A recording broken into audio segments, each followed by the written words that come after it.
Bonjour à tous, c'est Loser Killer qui vous parle pour un nouvel épisode de Alt Attack, notre série de vidéos consacrée à la création de modèles alternatifs. Et donc, qu'est-ce que c'est qu'un modèle alternatif pour ceux qui ne le sauraient pas? Eh bien, c'est très simple. Il s'agit d'une création qui utilise uniquement les pièces d'un modèle Lego officiel. Et donc, aujourd'hui, j'ai choisi un modèle Lego Ninjago sorti en 2019. Il s'agira de la référence 70 667, le Case Blade Cycle and Zen Snowmobile, ou en français, la moto de Kai et le scooter de neige de Zane. Et qu'est-ce que j'en ai fait? Eh bien, j'en ai fait ça, le Split FX, donc un véhicule partagé par Kai et Zane, justement. Donc, il est vrai que c'est un véhicule en deux parties, à trois roues. Donc, c'est des éléments que ça, je voulais inclure un peu dès le début de la construction. C'est ce que j'avais déjà en tête à l'époque, avant même de commencer à mettre des briques ensemble. Je me suis dit que voilà, il fallait faire sûrement un véhicule et utiliser les trois roues et aussi, bien sûr, et bien mettre en avant d'un côté le côté Zane et de l'autre le côté Kai, car il est vrai que moi, j'aime beaucoup tout ce qui est véhicule un peu asymétrique, donc où les deux côtés de la voiture gauche et droit bien, ne sont pas identiques. Et donc là, j'avais un peu bien, l'occasion de le faire avec les pièces dans le modèle. Je vous rappelle que dans le modèle de base, il y a bien sûr une moto pour Kai et une motoneige pour Zane, donc deux véhicules distincts. Donc j'avais soit effectivement l'option de faire deux véhicules à nouveau à part, ou alors d'en faire un seul, et c'est l'option que j'ai choisie. Donc toutefois, il y a quand même quelques petits éléments qui ont changé au cours de la création. Le premier déjà, effectivement, c'est le mécanisme qui a pris forme au début de la création, car en effet, on est face à un véhicule qui forcément a des roues et donc qui peut rouler en avant ou en arrière sans trop de problèmes, même si ça on y reviendra un peu après. Mais ce n'est pas tout, car en effet, il peut aussi baisser ses roues avant comme cela et baisser la roue arrière ici, donc au centre, afin d'en faire une sorte de véhicule un peu qui peut flotter dans les airs et donc s'envoler sans aucun problème. Donc les roues deviennent une sorte un peu de réacteur. Je peux vous faire un petit turnaround du mode vol, voilà, et donc qui permet ainsi d'utiliser le canon pour tirer directement dans les airs. Et donc la roue maintenant se met pile poil au milieu du modèle, car il est vrai que c'est un peu particulier, mais la roue arrière, quand elle est en mode véhicule roulant, elle est un peu excentrée. Elle n'est pas au centre du véhicule, ce qui est un peu particulier, mais elle se place au centre effectivement quand on la pivote. Donc ça, c'est la première chose à savoir. Et c'est vrai que par contre, du fait de ce mécanisme-là, un petit souci qu'il y a, c'est que, autant le véhicule peut rouler sans aucun problème vers l'avant, autant vers l'arrière, quand vous allez appuyer, la roue arrière risque effectivement de pivoter un peu et donc de bloquer. Alors à moins de mettre assez peu de poids quand vous déplacez le véhicule dessus, mais c'est vrai que c'est un problème qui peut arriver. Par contre, pour rouler avant, voilà, il n'y a pas vraiment de gros soucis. Donc, ça, c'est la première fonctionnalité. Bien évidemment, la seconde, c'est le canon. Donc, le canon qu'on pourra pivoter. Donc, j'ai essayé quand même d'avoir une bonne gamme de mouvements pour qu'il puisse un peu sniper autour de lui. Alors, forcément, avec l'élément qui est à l'arrière ici ou encore avec l'espèce de grande pale à ce niveau-là, des fois, il a un peu de mal à pivoter. Mais bon, hormis ça, il peut facilement bouger. Forcément, là, deux pièces qui me sont venues en tête directement lorsque j'ai fait le canon, c'est d'abord le lampadaire pour faire une sorte de grand sniper. L'idée m'est venue assez rapidement, si je ne dis pas de bêtises. Et aussi, vous avez la cible que j'ai repris. J'ai déjà utilisé ce concept-là, en effet, sur mon canon Jamanakai, si je ne dis pas de bêtises, vu qu'à chaque fois, je me trompe de nom. En tout cas, voilà, l'élément de visée, enfin l'élément de bâton de Spinsu que j'ai repris pour faire un viseur, vu que ça me semble être un bon usage de la pièce. Après, il est vrai qu'à la base, je pensais peut-être faire une partie canon et une partie cockpit pour Zane. Au final, j'ai pris la décision de juste faire une partie canon sur lequel Zane pouvait se placer, s'asseoir dessus, voilà. Et donc ça fait qu'il n'y a pas vraiment de partie pour Zane pour qu'il puisse s'asseoir. C'est vraiment le Zane sur le canon et Kai qui contrôle le véhicule.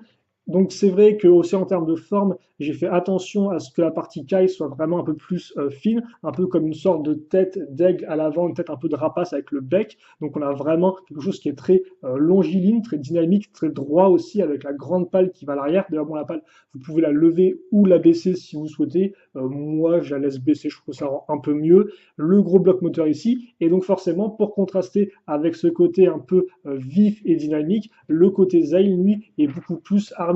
Idem avec cette espèce de grosse partie-là à l'avant, qui est vraiment faite pour faire comme une sorte un peu de rempart, si vous voulez, pour représenter un rempart derrière lequel se cache le canon. Donc d'un côté, on a un aigle, de l'autre, on a plus une sorte d'ours, de gros grizzly. Donc c'est pour ça que la forme là est beaucoup plus un peu courbée, avec une grosse partie à l'avant, un peu comme une grosse griffe qui viendrait se saisir de son ennemi. Donc une différence de couleur, aussi une différence de forme, aussi une différence en termes de position. C'est vrai que je voulais que les deux personnages ne soient pas à la même position, ne soient pas l'un à côté de l'autre. Donc d'un côté vous aurez Zayn en effet à l'arrière et de l'autre vous aurez Kai à l'avant. Et justement, en parlant de ces deux-là, on peut faire une petite comparaison de taille rapidement par rapport à une figurine. Voilà, et de côté, on devrait bien avoir ça. Donc on n'a pas un véhicule qui est non plus extrêmement grand, il est vraiment taille petit moyen, hein. Pas énormissime, mais il est quand même assez élevé. C'est vrai qu'en termes de hauteur, par contre, il rattrape peut-être ce qu'il perd en termes de longueur. Donc Zayn va venir se mettre ici, voilà. Et quant à Kai, on va le placer dans son petit habitacle. Forcément, avec la petite poignée à mettre, ça va peut-être prendre un poil de temps. Alors là encore, les roues qui peuvent un peu pivoter à l'avant, mais bon, elles se bloquent. Voilà, il faut juste la mettre un peu droite.